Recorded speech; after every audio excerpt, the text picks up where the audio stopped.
cut me too deep. I think I'm dying here, man. Welcome to the 3B Video Deep Cut Podcast. Watch a few movies, take a few notes. It was fun.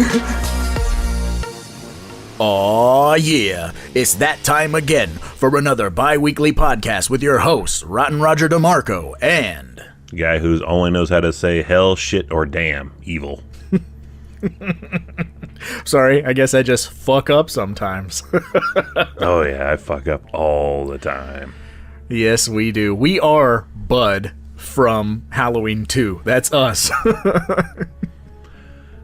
Before we even get into what we're doing today, I feel like I pull a U on on this, where like it's something that we just assumed the other person knew, and somehow it slipped by the cracks. But I never realized that Bud is fucking the Charlie Manson lookalike in Maniac Cop 2. Fuck yeah, Leo Rossi. He's the man, dude. Proof. I can't believe you never knew that. Proof positive that a beard and or glasses can completely confuse the normal human being. Be like, yeah, I don't know who that is. Yeah, absolutely. Never seen him that before. And a little bit of that black tooth makeup on him, and then he seriously is Charles Manson. Also, sidebar, he's Corey Haim's dad in both Fast Getaway movies, and they're awesome. Just saying. I've never seen either of those. They're on Amazon Prime. Do yourself a favor. They're like that primo early 90s. Like it's a heist movie. So Corey Haim and his dad, Leo Rossi, they go fucking rob banks and shit. Wait a minute. And then I had seen that. The wife had it on the other day. I just didn't know what the title of it was, and I was like, hold up, you're explaining the plot to me. And I'm like, no, I have seen this. I literally was watching this. And Cynthia Rothrock. It kicks the shit out of him. Yeah, fuck yeah. But that's not the movie we're talking about. We're talking about probably my all-time favorite Halloween film, Halloween 2.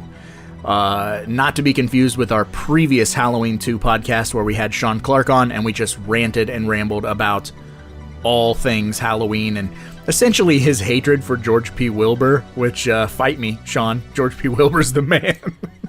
I mean, that's about as much a Halloween 2 episode as...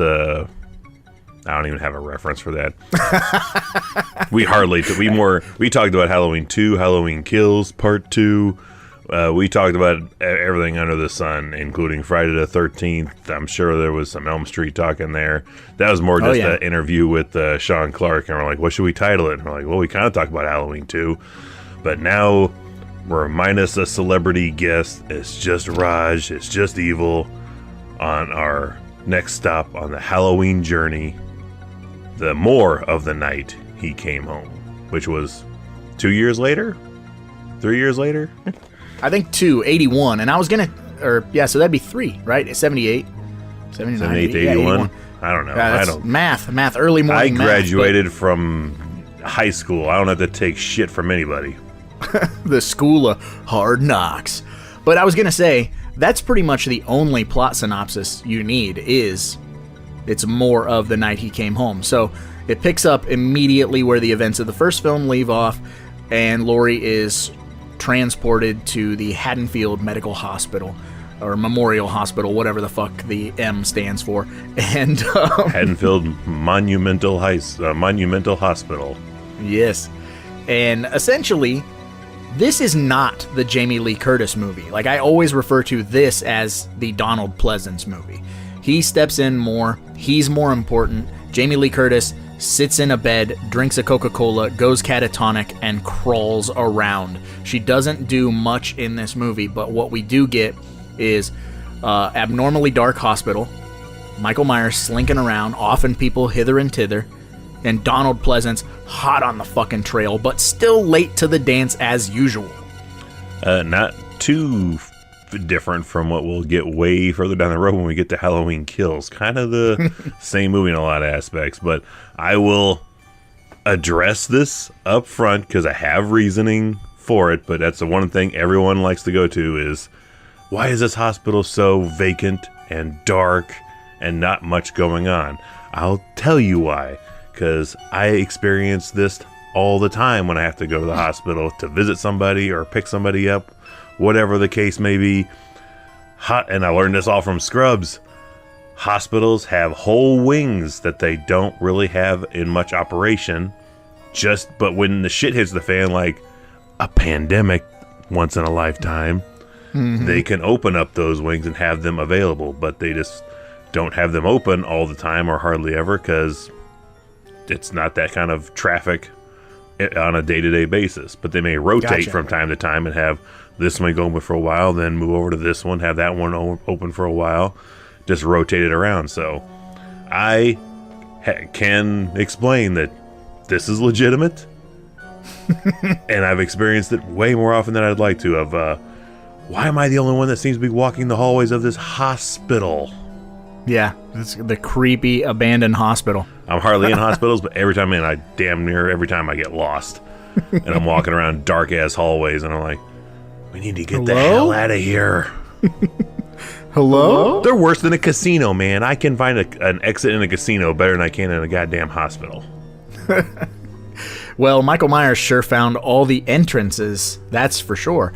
And this is another one of those, like, this is the marriage, right? We talked about it 2 weeks ago, where what John Carpenter did right in the first film was all that suspense, which a lot of audience members, especially young kids now, don't have the patience for. They don't care a great deal for that. So we're in that weird gray area where gratuitous, violent slasher films are kind of taking over. So to me, this is like the perfect Halloween because it still has plenty of that suspense, but we up the gore factor a little bit. You know, we've got, I wouldn't say more nudity. I think I've said that before. It's not more nudity. It's just a little bit more gratuitous nudity. But yeah, more violence, more nasty deaths. I mean, gosh, I'm not trying to quantify the nudity from 1 to 2 because we have 2 very, very quick breast shots in the first movie, but we get a more prolonged, good long look at Nurse Judy or whatever her name is. Yeah, in part 2. So that's the only breasts we see, correct? In Halloween 2, I'm not missing any pairs. Okay. No, it's just her, but it's a longer sequence, so it makes it a little bit more gratuitous because it's just like, here's my boobs, look at my boobs, and there's like the tease of the fact that they may have sex, which it feels a little more steamy, and no pun intended because they are in an ice cold hot tub, but ice cold, but it's supposed to be like a hot tub, and I have not had an experience trying to do the nasty in a hot tub, but theoretically, I feel like I would like overheat and pass out really quick. Yeah, you might, you know. I mean, the physical activity combined with the really like hot water, I don't think it's going to work. Like a shower, you got water bouncing off you, so it's not just constant hot water like up to your waist. I'm not a fan. I know we've had this conversation a couple of times in passing, but I am not a fan of shower canoodling. Anyone out there that's done hot tub canoodling, did you survive, and what was left of you? Yeah, just a bunch of shriveled up body parts looking like old people. But yeah, this movie's where they switch the game up, and instead of just some bloodless strangling and some stabbing, now it's gone into the sign of the times, because now we're post Friday the 13th. Yup. The slasher, blood craze Savini era has kicked off. So now, of course, we got syringes and scalpels, and we have a suffocation, hammer, but drowning, and of course that's the other thing that's a big thing, is drowning somebody in a boiling hot tub, and it doesn't really burn Michael's hand too much. Yeah, that's the one thing. Like, you never really pick up on that when you're a kid, but the older you get, you're like, wait a minute, I've burnt my hand on hot water before. It sucks. So, like, his hand would look exactly like her face. Skinless. But I mean, he's also taken 6 shots. I think I don't think you're lying. I think you missed him. Michael, you're alive, and Loomis is a terrible shot. That, I wouldn't put it past Dr. Loomis. He's fucking crazy as a loon. That maybe he did miss him, although we do see the impact. I mean, we totally get that.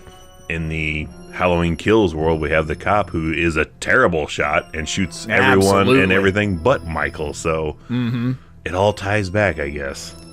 Yeah. How could you miss him point blank range? Well, Hawkins missed him twice in 1978 and in 2018. It's what I love about that too. Sidebar is that it's the exact same sequence of walking and turning and going down the steps and then like leaving. Both sequences are exactly the same, framed exactly the same, shot exactly the same.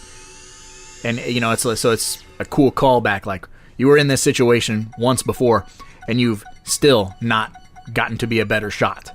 Like, you're still terrible. I mean,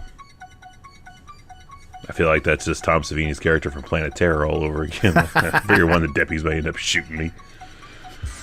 But I'm on the other end of the spectrum. I don't dislike Halloween 2, but it's not one I'm like, yeah, Halloween 2. It's more kind of like if I'm just in the mode of doing Halloween movies, I'll throw it in there. But it's not like for Friday the 13th, like I have the go-tos of 5, 7, and 8.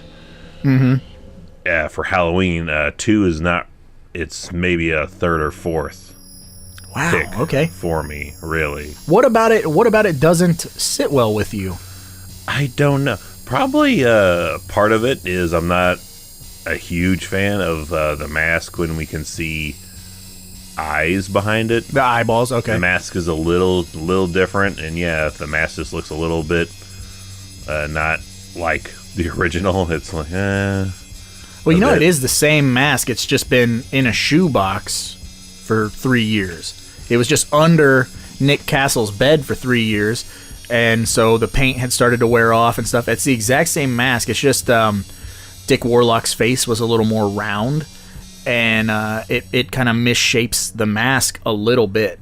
So I've heard a lot of people say like they don't like the mask in 2, but I totally get what you're saying about the eyeballs, because that's kind of the point, right? Is like he had the blackest eyes, the devil's eyes. So when you focus really hard on showing him looking around and showing his eyeballs, it kind of takes away a little bit of that creep factor, that boogeyman factor. And Halloween H2O is the worst. Worst for, oh god, big old fucking bug eyes and stupid eyebrows on that mask. But CG looking shit at one point. But yeah, the eyes are a deterrent, and normally I'm a fan when we isolate to a solo location, but I don't know what it is, but I guess I like Halloween to be a bit more open world when it's confined to just, because like when we start the movie, I'm all in. Like, I like going around the neighborhood, the phone calls, like that's just down the street. Yeah. And when he's just roaming the fucking town before he hears on the radio that they've taken Laurie Strode to the hospital, which is proof right there that, well, he's apparently just out to kill her and he knows her name.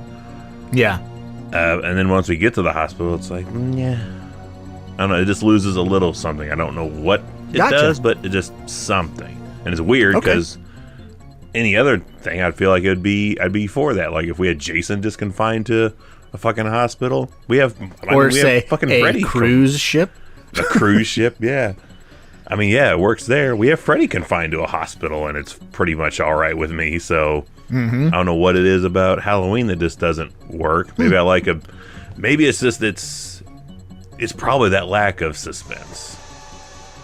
Okay. It's dark. It's too close into slasher territory for you. That I think maybe it's too, even though it's a dark ass hospital, it's too lit. It's too much of a populated area. Like there's not that sense of isolation and Like it's like you looking across the street at a dark house. You don't know who's looking back at you. It could be anywhere. Maybe it's this like, well, he's not. If it's a hallway, it's like, well, he's either in front or behind me, kind of a deal. Gotcha. Yeah. I was gonna say, I know you haven't watched it in a while. That's the beauty of us covering these films is we're not doing it from like a film critic, like super duper analytic point of view. We just talk about the films that we love. So I challenge you the next time you watch the film to just really pay attention to when you start to dip out. What makes you kind of check out, and let me know like what the stuff is that really bothers you in the movie. I gotta know, dude, because for whatever reason, this movie to me, I think I did it in my Halloween ranking on the 3B Video YouTube channel. I put 2 ahead of 1. And again, that's not by how well a movie's made. It's just by how much fun I have with the movie. And I think exactly what you're saying about how he can either be in front of you or behind you. That's pretty much it, because a big, long, open hallway. But the movie does such a good job of a bunch of these random sequences of whether it's through a security camera showing like the aftermath of like the door shutting so you know he's in there, or all these random dialogue sequences between doctors and nurses, and just if you're not paying attention, you're not noticing Michael is there like 90% of the time. And it's one of those rediscovery, the more times I watch it, just like Halloween 1, the more times I watch it, the more times I spot something that I think is genius. And even though John Carpenter essentially didn't want anything to do with this one, if I'm not mistaken. From what I recall, like he did did the writing for it, but passed on the director's gig to, it was first went to Tommy Lee Wallace, who ended up passing as well. He ended up directing Halloween 3, and then it went to Rick Rosenthal. Yeah. And even John Carpenter said he got through the script writing with Budweiser is what got him through writing the script. And maybe I think it's not one big thing that makes it take a turn for me. I think it's a whole shitload of little things.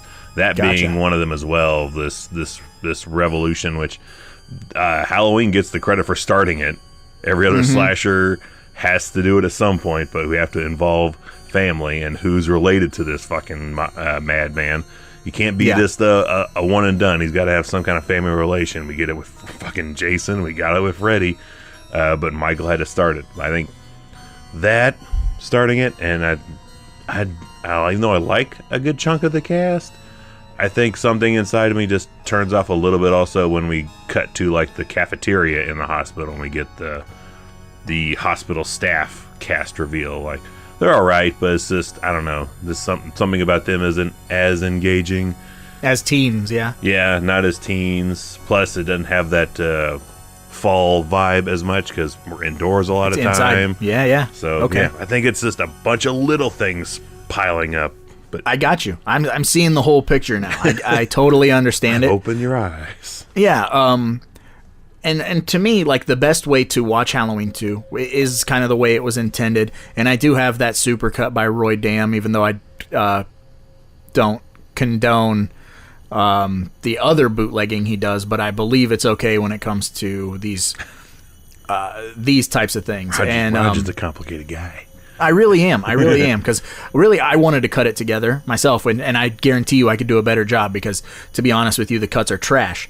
But the way to watch the movie is to watch it entangled with Halloween 1. I mean, it's like the Kill Bill, you know what I mean? Like, oh yeah. Take yourself, watch that 2-hour movie, go take a pee, grab a new soda, refill your popcorn, sit down, settle in, and go and continue the story. That's how Halloween 1 and 2 should be watched.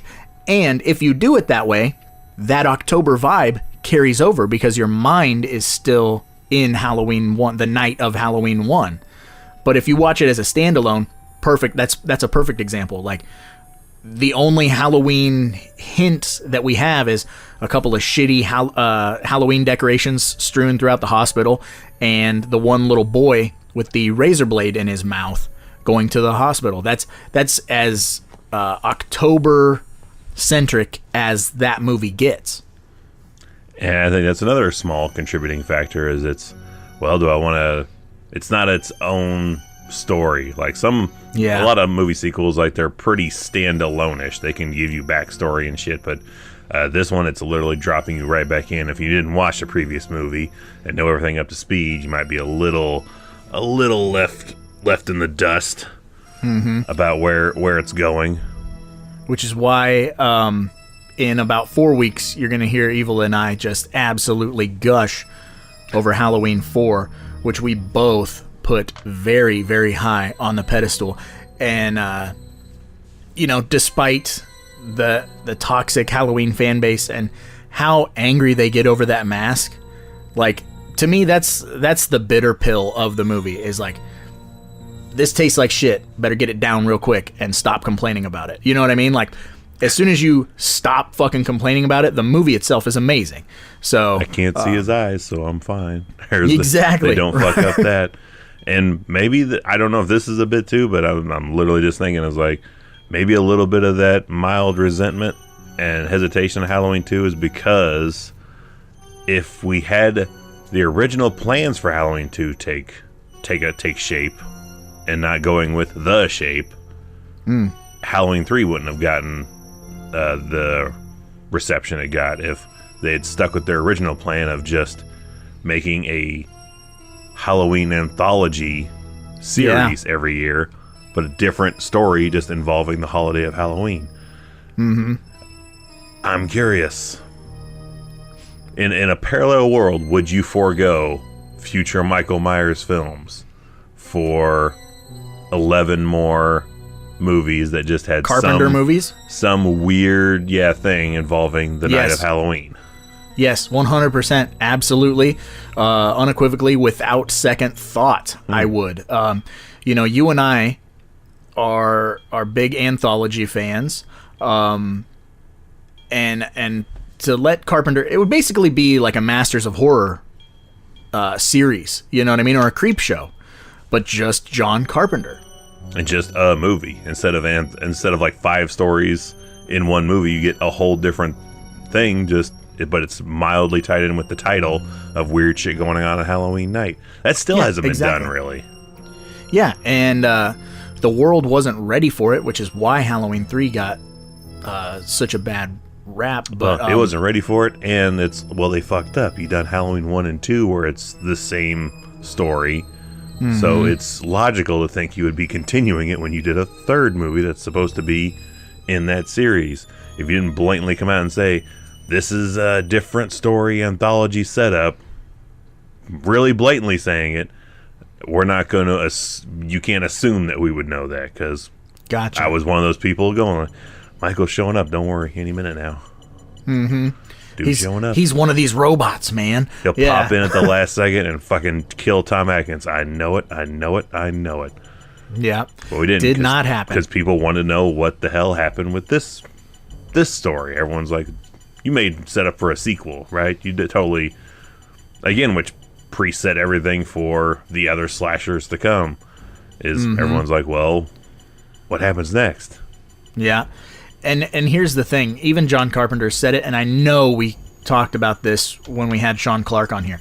The ending of 2 is a perfect send-off because Michael is dead, undisputably dead. Loomis is dead, undisputably dead. So if you take those 2 films at face value, they are a perfect start and end to the franchise. Later, Halloween 4 kicks up the dust and does it all over again, but does it all over again with 80s excess, and that's awesome. But I happen to really have a soft spot for Halloween 1 and 2 together as a whole, and I even really like Dick Warlock, who a lot of people think, he moves too slow, he's not that scary. Just the eyes. You fix the eyes and he's fine, really. Yeah. His performance otherwise is pretty fucking scary. And again, the contributing factor is the revamped Halloween theme, the new score that seems more synth-wavy this go-around. It's very, very, like, up-tempo and different. And that's I think contribute, like, that whole, like, 80s slasher, because all those cheap 80s slashers had synthesizer music because they were trying to emulate Carpenter's score but with a synthesizer, and then you have Carpenter emulating cheap 80s scores with his own score. Like, it's this weird, like, monkey see monkey do fucking dragon eating its own tail. Yeah, exactly. And we didn't mention it on Halloween 1, but we have it here as well. That also ties in, that gives it that October fall vibe. As we open Halloween 1 with, black screen, bright orange credits, and just a jack-o'-lantern. And then we get to Halloween 2. Yeah, the music is modified to be more modern, even though it's only a couple of years later. But we're bringing back that orange font. We have a jack-o'-lantern. But, I mean, we're upping the ante. Now we're, like, cracking open this jack-o'-lantern and revealing a skull behind it, which I know we didn't talk a great deal because it's an audio form, but the poster for the original Halloween, fantastic. Yeah. And maybe as iconic, and in some aspects, maybe more. I really, really like the Halloween 2 artwork where it's the skull. Oh, God, it's so good. Coming out of the pumpkin. Mm-hmm. Yeah, it's a phenomenal. Again, it's not drawn, but there's something about it that's so eye-catching, right? Like, and you can't help but be like, I need to see this. What is this? Yeah. I don't know if it's melting into a skull or a skull is coming out of it. I don't know, and we don't really see that reflected in the movie, minus these opening credits a little bit, which more looks like a metal album cover than it does how the artwork does. But this artwork is pretty eye-catching, and I notice it gets recycled a lot when it comes to talking about the Halloween franchise, as far as poster art, thumbnails. Yeah. You don't have to search far to find this particular image out there. Yeah, no, it's all over the place. And it fits that criteria. It fits that vibe of the fall season. Mm-hmm. For me. Yeah, absolutely. And then we got this weird trend of the later Halloween films just plastering his mask on the cover in some way, shape, or form, as opposed to anything like Halloween 1 and Halloween 2's covers. Even Halloween 3's cover is a nice cover. Like, oh yeah, it's a good, and then it's just, let's show half of Michael's face. Yeah, let's show half of Michael's face and a knife. Let's show half of Michael's face and a knife, but blue. Like, it's all the same shit. Yeah, 4 is a good poster, but they pretty much just like, well, let's just show the other side of it, and we'll do that for 5. And it's like, do it again, but show the whole mask. That's right. And then you're getting into the late 90s, early 2000s, where it's the floating heads era. So it's like, well, we'll ride that till it dies out wave. Yep.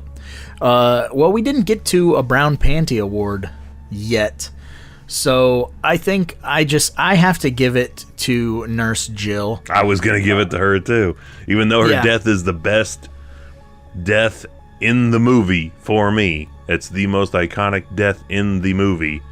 Oh yeah, and memed to shit now with the finger in the butt. Mm-hmm. But I like Nurse Jill. I do too. She's the nicest one. Mrs. Alves, kind of a bitch.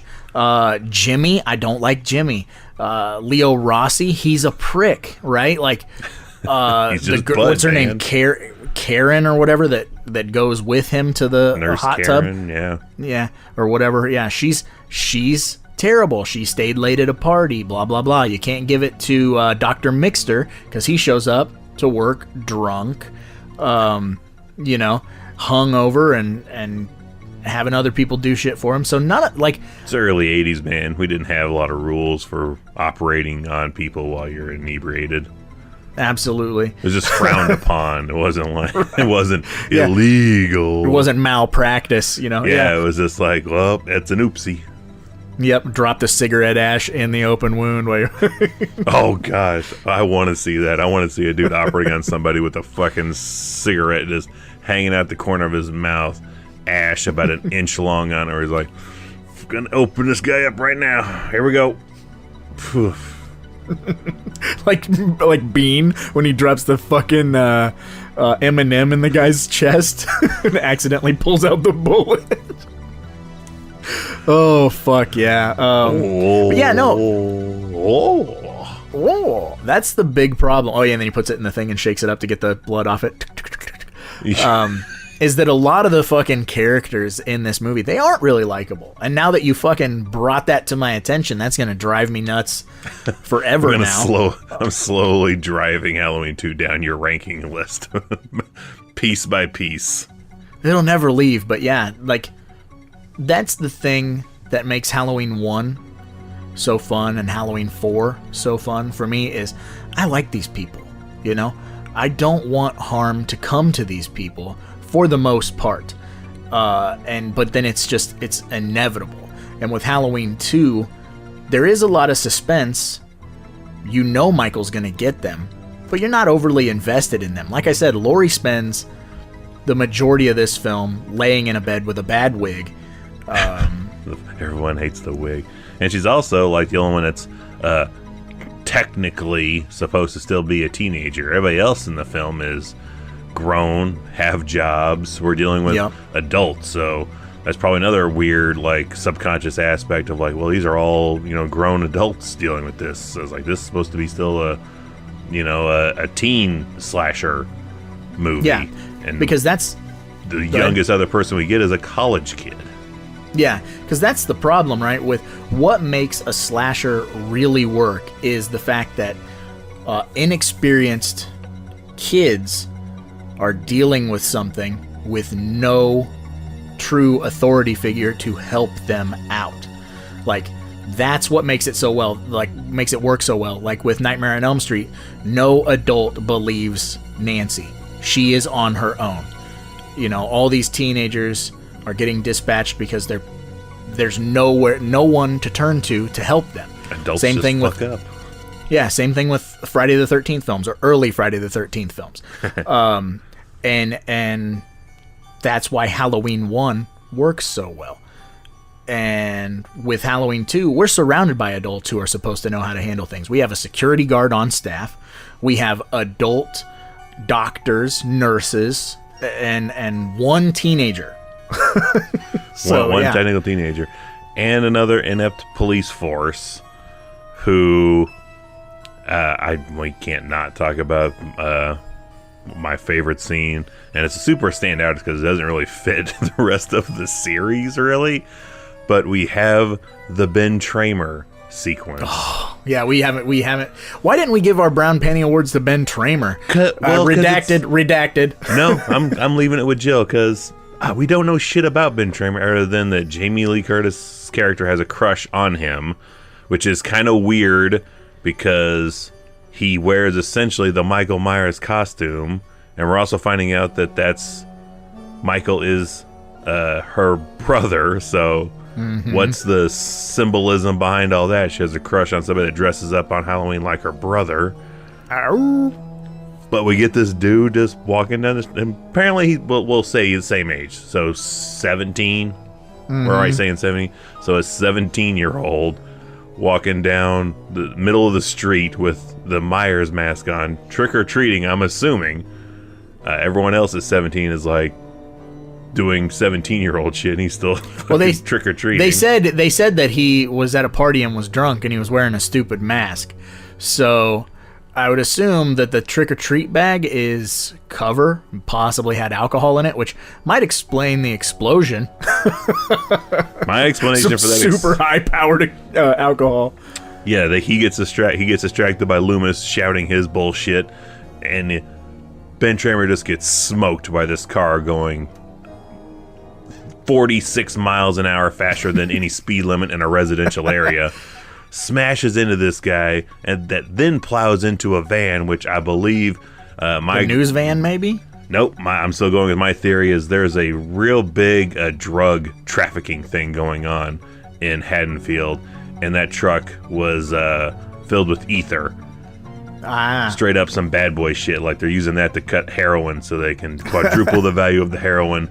They accidentally drove Ben Tramer into an ether truck, hence why that truck blew the fuck up in a giant explosion, which even though we have an explosion that ends this movie, it just seems a bit out of place. It seems very like pre-Michael Bay-ish in a movie. I got you, yeah. In the movie series, I was like, I don't, like, that's weird. Yeah, it is an odd sequence. And a lot of that is just, it's the Loomis stuff going on in the movie, and it's a very out of place sequence. But of course we gotta pause the action so that there's this, like, all the adults, all the authority figures think that Michael is done. You know, we got him. You know, it's over, right? Is that him? It's him. You think it's him? It's gonna be him. This whole deal, and then we break that sequence with the other officer pulling up and telling Sheriff Brackett, like, hey, your kid's dead, which is a fucking gnarly sequence. And it's the only thing that they did right in the Rob Zombie's Halloween 2, but we'll get to that way down the road. Dealing with somebody grieving, and Sean Clark's favorite line of, you let him out. Yes. Well, super fucking good. But we also have this really, like, it's funny now to think about, but we have that lull there where these officials come up and they're like, Loomis, you've been, like he's a cop or somebody of higher authority, like you've been reassigned, you need to leave this area immediately.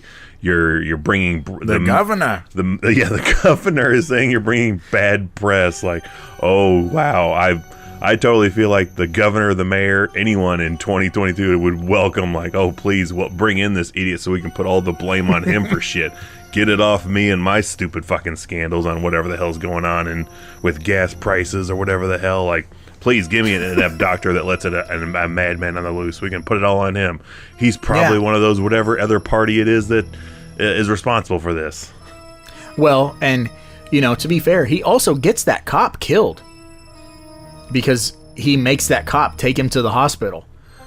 Even though the cop checked Michael's vitals on his own accord, Loomis is responsible for that cop being there. 100%. Loomis is responsible for a lot of things. He's responsible for almost all of it, yeah. Yeah, I'm going to put a lot of this on him for definitely some maltreatment of this patient. So, if you put the reality lens on this, yes, and because he does live, right? Even though this was the bookend, it was over. He blew that hospital up. So what do you think happened to Loomis after he gets out of the hospital and is cured of all of his, he gets skin grafts and all that stuff, and gets a new lease on life? Well, they just slap him with a fucking lawsuit for blowing up the hospital? Or, I mean, the Ghostbusters weren't able to survive too much of the first movie from being sued by every state, county, and city official in New York, and we don't get. Maybe that's part of the settlement, is maybe he didn't get skin grafts. He didn't get skin grafts until he gets to part 6. He's got that fucking ear on his face and his Kruger-like hands. Like, he's still pretty burnt the shit up over the rest of his body. But I'm assuming he was just stripped of his medical license and probably just sued because we don't really see it beforehand, but he's never really doctoring ever. We never see him do any doctor work. He's just wearing trench coating. Yeah, he's wearing his trench coat and just hanging around. We'll find. We'll see that we get to Halloween 5. The dude's just hanging around, waiting for a child to have a shit fit about Michael Myers. Yeah, which it doesn't make a lot of sense. But Halloween 5 is its own animal. It is rough around the edges. That is like the most non-existent movie that is a movie ever. Like, it's so hard to put into words. But I'll even put it in here where it's like, you're still not doing any. Who's paying you to do what you're doing? You're right. I was like, Smith's Grove. You are not a detective. Why are you hunting this man? Why is a doctor hunting a human being? There's some surviving the game shit right there. And just because you were trying to medically treat him, to psychoanalyze him, what exactly about that gives you the right criteria or the know-how to find him out in the wild? Like, yeah, it's 100% that Key and Peele skit of being like, could you just give us a recommendation? And he's like, yeah. You son of a bitch. All right, I'll do it. Pulled me back in.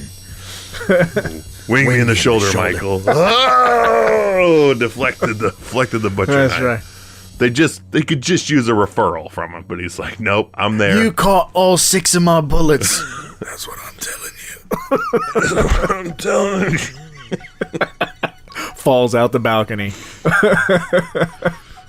Oh, Sheriff Brackett, slap me in the face.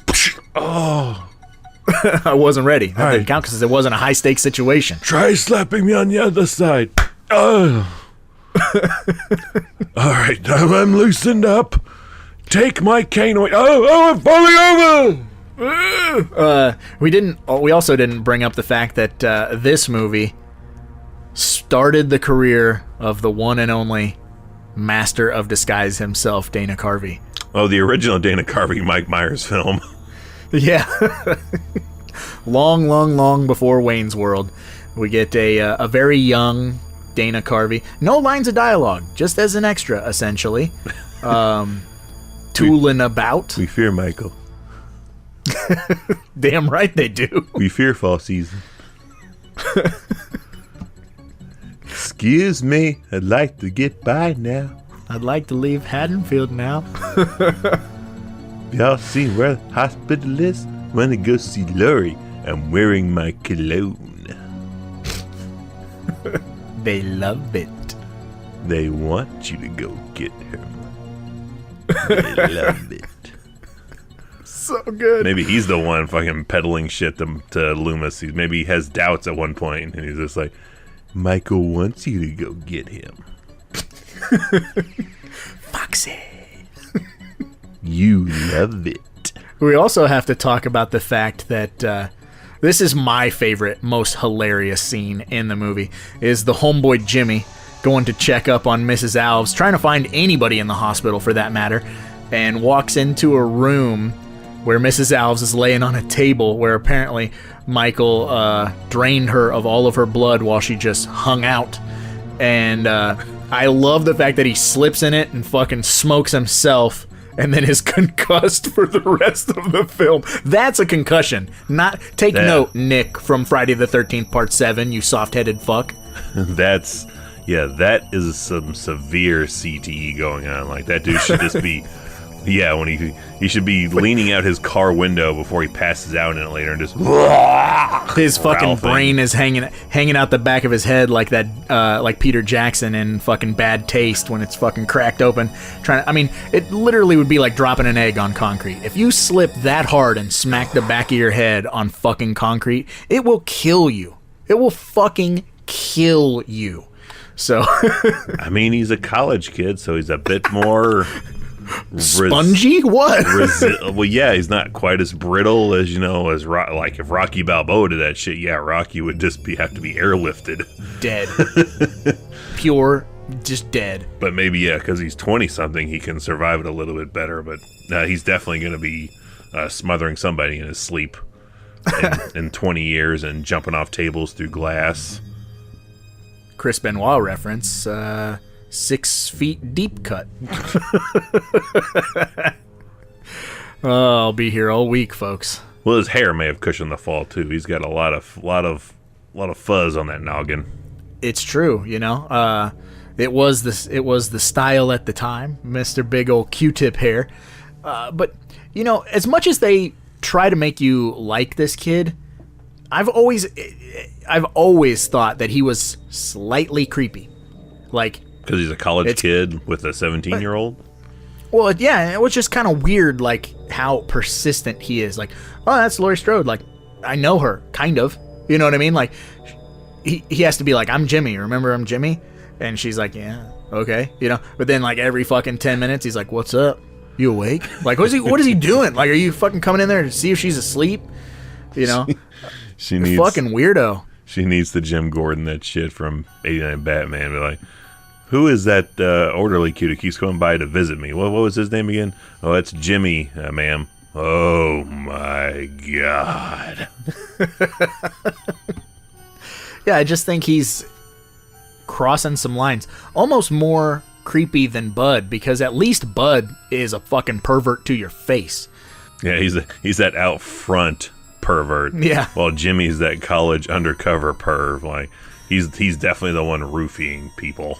Yeah, he's Crispin Glover in fucking Back to the Future, like hiding in a tree trying to watch her take her clothes off. Jimmy's a peeping Tom. Yeah. Straight up piece of shit. No matter how endearing you make them, they're fucking gross and weird. Jimmy, were you just watching me sleep? What, Lorraine? What? Just sitting... He's just sitting there in a chair watching Jamie Lee sleep, eating peanut brittle. Yep. Which I know we've talked about it when we covered it in the live stream, and we might have talked about it when we had Sean Clark on the show, but how long do you think it takes to drain someone's blood out of them? All of it, or enough to have a pool big enough to slip in? Well, that's the whole fucking room is filled with her blood. It's like... It's like the floor at the Nightmare on Elm Street 3 that Kristen's running in. With the shit that I have had to visually see over my lifetime, I would not give it long. I would give that shit 3 to 5 minutes. Damn. That fast, huh? Well, I've seen the mass transit incident of ECW, and super, super unfortunately, I've had to endure the Bud Dwyer suicide video. Yeah. And I have seen blood flow out of that dude's nose like a fucking faucet on full blast. So, yeah, I'm going to say 3 to 5 minutes. Not long at all. Just from a fucking, like a little needle and a IV tube, though? I mean, what's going to clog it up? There's nothing to clog it up. It's on a downward, angle. Just let it go. Let the blood flow. Yeah, let the bodies hit the floor. That's why I'd say 5 minutes. If I'm feeling generous, 10, but not too long at all. Damn. Okay, yeah, so, because that was one of the things that I had always kind of thought, like, what do you do? Fucking hold her down, stick that in her arm, and... I would assume smothered her into unconsciousness, or maybe strangled her, and then just did that for the fuck of it. Mm-hmm. And again, this is, obviously he does it in the first film, but... we're really in full tilt boogie when it comes to like slashers doing unique and weird things with bodies, whether that be staging them and spilling their blood all over the floor, hiding them in closets, sticking them to walls, having them fall out of crawl spaces, whatever. Like, Michael and Jason are fucking all about that business.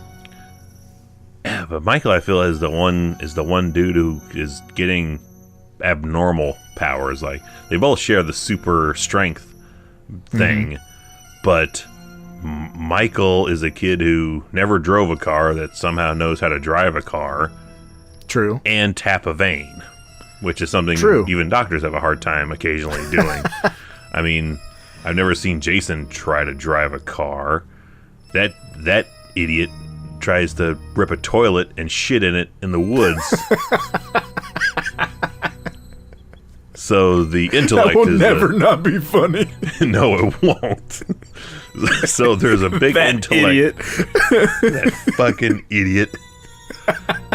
So there's a severe intellect drop off between the two. Michael is definitely a more intelligent being, but that is almost superhero-esque to me. And it's like, yeah, I've never flown a plane, but I don't think if given the opportunity I would do very well at it at all. Right. This dude seems to be all right at tapping veins and driving cars. Well, and to be fair, Michael spent from the time he was 6 till the time he was 21 in a mental hospital. So there's no doubt that he has seen himself get blood drawn from himself. And all of these hospital type procedures and things that have happened to him while he was pretending to be catatonic or whatever fucking thing he was doing. But he wasn't stupid. He was never stupid. And Jason is a mongoloid. So I don't know how well that transfers over. Like, I've watched a lot of ice hockey. I still can't skate worth a shit. that's true. Yeah. I mean, yeah. Whether, like learning via osmosis, watch and learn type of shit. But no, you learn by doing. That's true. Learn by doing. The Turk method of medical science. You learn by doing. So, I mean, it's forgivable up to a point, but I definitely get what you're saying. Like, yeah, we've literally never flown a plane, but just because we have 2 arms, 2 legs, and eyeballs doesn't mean we could hop in that fucker and take off and or land safely. Yeah, we've seen Airplane, Indiana Jones and Temple of Doom, Turbulence. You lift up on the thing. Yeah, we couldn't even land. I can't even land a plane on fucking Top Gun's Nintendo Entertainment System. Nobody can. And I've toyed with the idea of getting a flight simulator or one of those surgeon simulator games just to see how bad I fuck that up. I'm not gonna ever buy any of those or pick up any of those games with the intent of perfecting them. I'm just gonna see how badly I can do at them. Have you play my son's VR and have you be like a mechanic in VR? I'm just gonna hit it with a hammer a bunch of times, like fucking Hot Rod.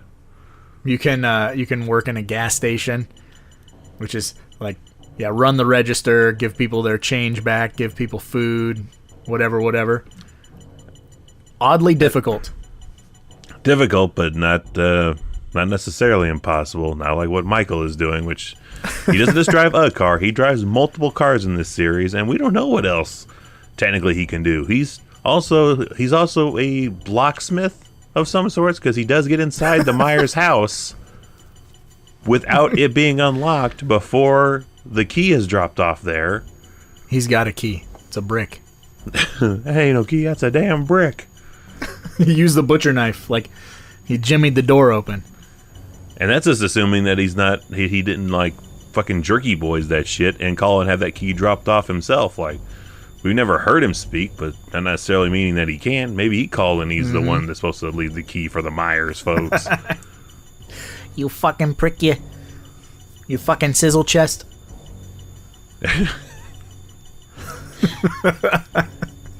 Yeah, is this the Myers real estate, you fruity ass bastard?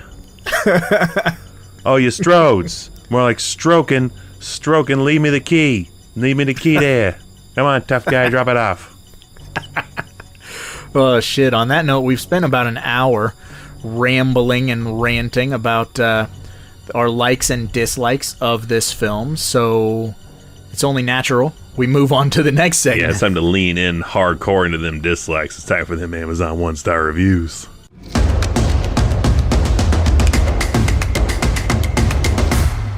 Hated it. First up, we have Island. I am an island. Nope, just Island. You wait. That'll definitely be a name that's come out. If we have people named America and Americus, then someone's going to come out and be like, hi, I'm Island Davis. Isn't like fucking Sean Penn's kid named Fighter Pilot or some shit? Not Sean Penn. That's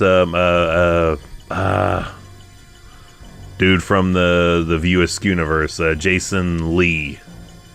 Like, oh, okay. Pilot Aviator or some bullshit like. You can't just pick words and name your kid just words. This is Clark Bar. I'm pretty sure that the East-West Bowl of Key and Peele has proven that to be not true. Donkey Teeth. King Prince Chambermaid. Oh, fuck. So good. So, Island on June 16th, 2020. Please refund. 1 star. I did not order this. Do do do do do do do do do. That's a continuing thing. We have Ebony Reese on January 22nd, 2020. 1 star. I never ordered this movie. Oh, who are all these people getting free copies of Halloween 2? And where's my free copy? I've wondered this for years now how the hell people are getting copies of movies that they did not order and ranking the films low just because they didn't like it. But I played it light on you. I only have one more 1 star, but it's a longer one, so I was like, oh, this should make up for like 2, hopefully. But it is from Rich. Only 3 people on the planet hate this movie, so that's good. A lot of people get scammed and get shitty quality discs or skipping discs, so a lot of complaints are about quality of the disc they received, or they just didn't order the fucking movie.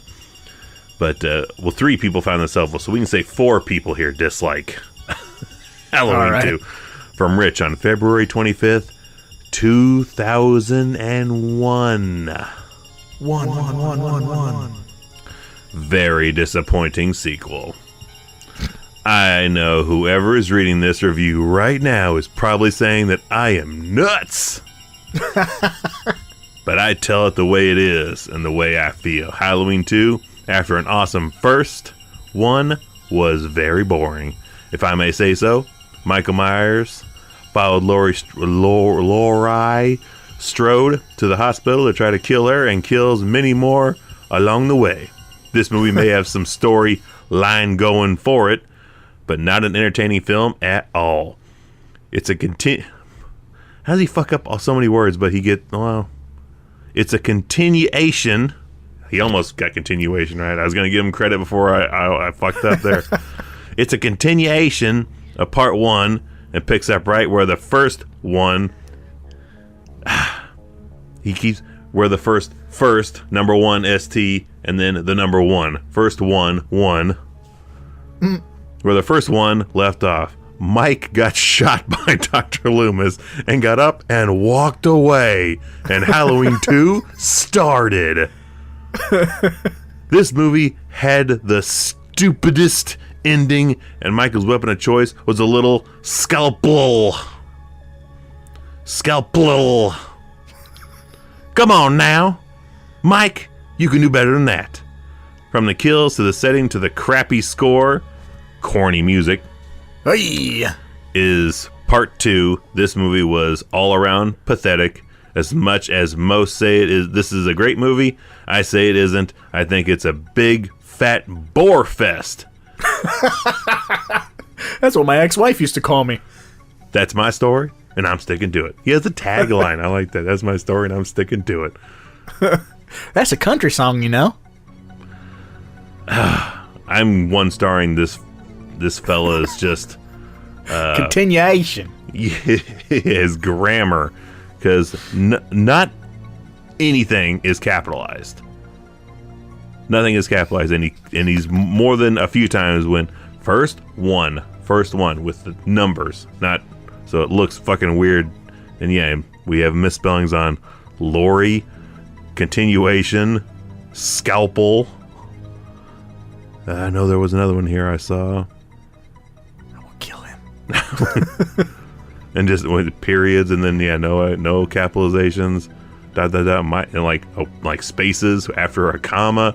So it's like it's just a giant run-on sentence. No, he's punctuating, but he's just not capitalizing anything afterwards.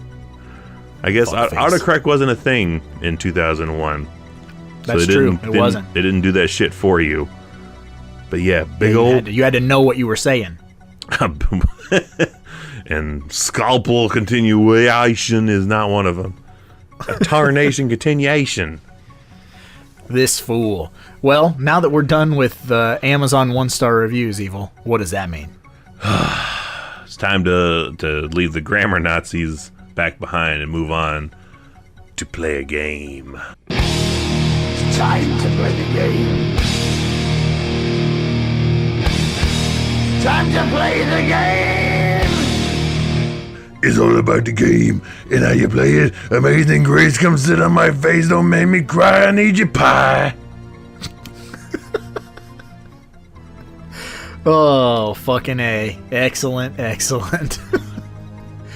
I know the last time that we covered Halloween 2 and we had Sean Clark on here, we gushed about the fact that he literally owns the cutting board from this movie. So I can't say that I want the cutting board, but it is time to play the game. If you're new here, welcome. And you're probably asking yourself, what is the game? Well, the game is a deep cut in and of itself where you have to pick a prop from the movie, but it cannot be a well-known prop. So since we are covering the Halloween 2 from 1981, do not say you want Michael Myers' mask, his overalls, his scalpel. Those are all surface scratches and not deep cuts, so you gotta pick something a little bit more under the floorboards. Like Evil says, you gotta go deep. Or get shot 6 times. You motherfuckers. Yeah, and I will take those 6 shots like I'm 50 Cent. Boy howdy, there's a lot of weird stuff in this movie. A lot of weird stuff in this movie. So, picking a prop from it is difficult. It was difficult a year or 2 ago when we covered this with Sean. I think it was 2 fucking years ago. Ah, that's a lifetime ago. Yeah, when the podcast started and we were like, we should get guests on here. That seems easy, and it's been a nightmare. We're still waiting on Eddie Furlong to return our calls. Yes, Edward. Well, you know, he's working with our buddy James Balsamo, so maybe there's an in there. Maybe we can finagle something. James, can you wake up Eddie Furlong and have him return our call? Please, God. And I think back in the day when I did this, I said I wanted the security guard's walkie-talkie. And I think I'm still going to stick with that. That's one of my favorite sequences in the film. Again, feels very Friday the 13th slasher. You know, that happens in Friday the 13th Part 2 as well. Chubby cop takes a hammer to the back of the head. So it's very, very similar to that. And yeah, I've always wanted to have some super cool walkie-talkies for my police in my films or whatever. You know, so 4-pound walkie-talkie with a 6-foot long cord on it. Yeah. Yeah.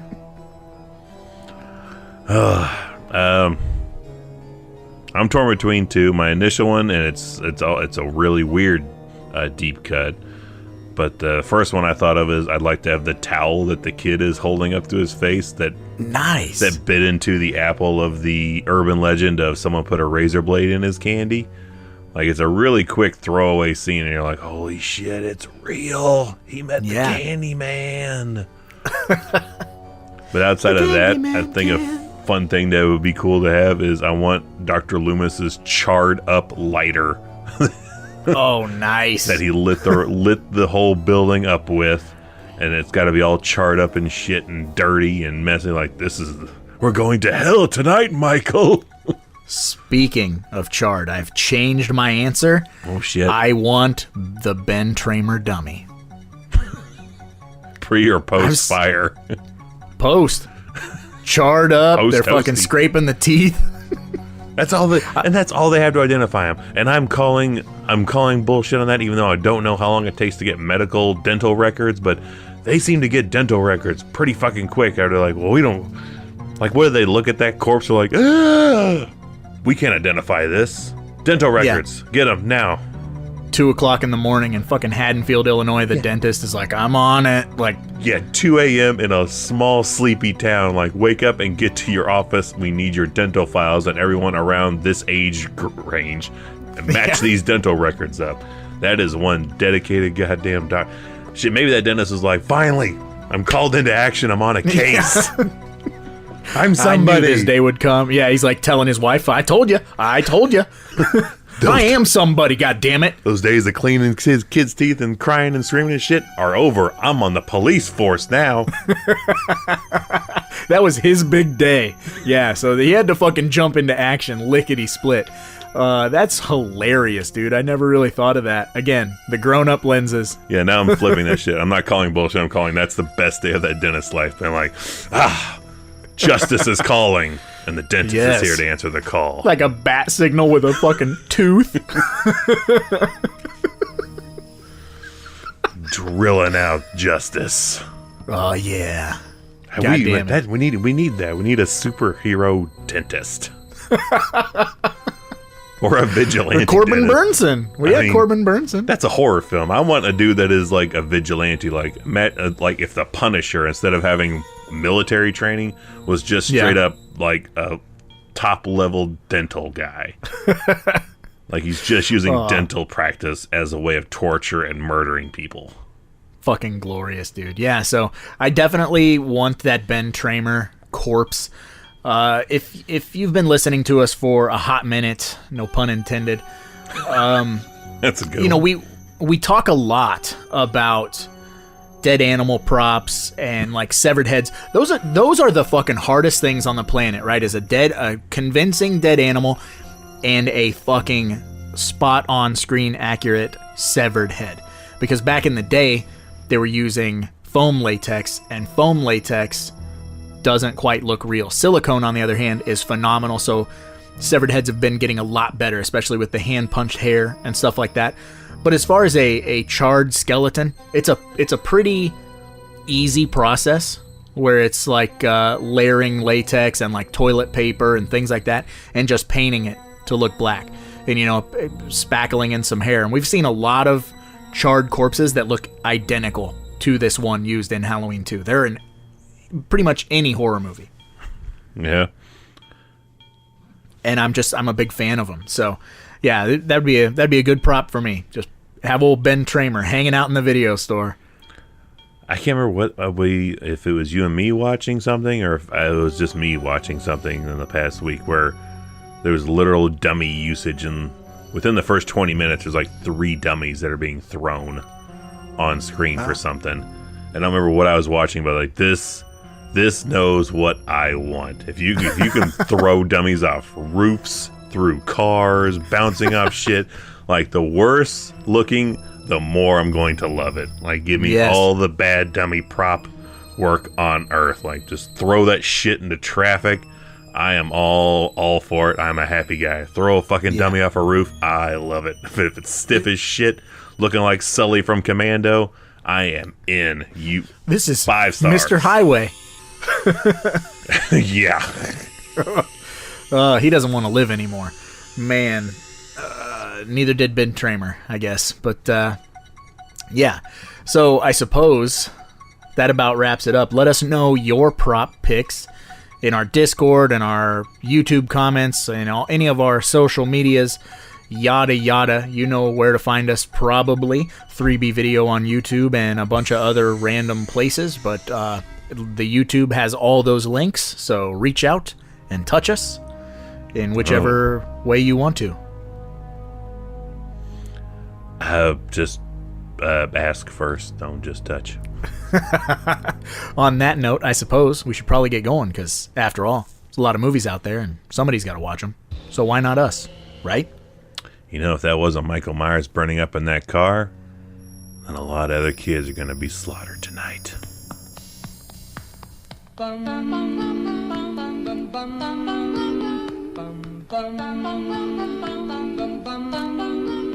Mr. Sandman, bring me a dream.